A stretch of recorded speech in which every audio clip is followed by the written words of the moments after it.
If the FBI was warned about the bombing suspect, Tamerlan Tsarnaev, his ties to radical Islam, why wasn't he stopped before the attack? Some critics, like Republican Congressman Peter King, say our enforcement is being too politically correct overall and shouldn't be afraid to monitor Muslim communities get into the mosques, the source of many modern-day threats. Captain Pete Hegseth is CEO of Concerned Veterans for America, and he has seen some of those same IEDs on the roadways of Iraq and Afghanistan, and now they've come to Boston. What do you believe, Pete? Do you believe that political correctness is hurting us?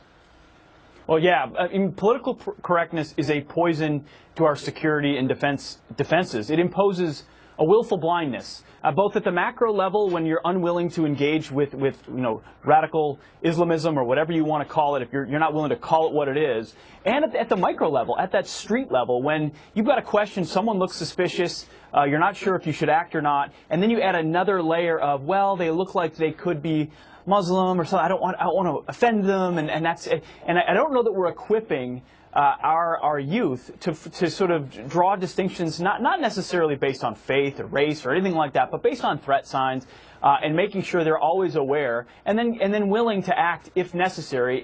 And in Boston, I don't know that it would have prevented that bombing per se, but political correctness, we've gone so far in that direction that it really stops on many levels our ability to react. Yeah, I remember one time we had this, he's from a Pakistani professor on, and he was saying that he never gets upset when he is profiled because he wants to get on a plane and get on that plane when it lands as well. He wants to make sure that there's no terrorist on board, and he knows that Islamic extremists are mostly coming from the Middle East. Why can't we go through that model in order to narrow down who the perpetrators might be?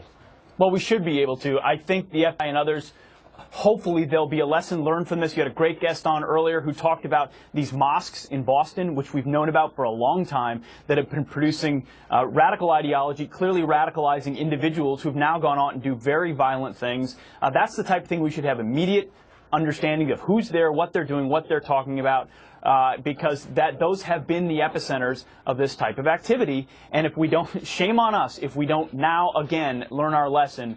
Again, this isn't about discrimination. This isn't about targeting anybody unfairly. This is about, A plus B equals C in so many scenarios that you're just not doing good law enforcement if you're not narrowing down the scope of who you're looking at in these particular scenarios. And good law enforcement here lets us know whether these two acted alone or they were part of a wider cell and who trained them to perpetrate those attacks. Captain Pete Hegseth.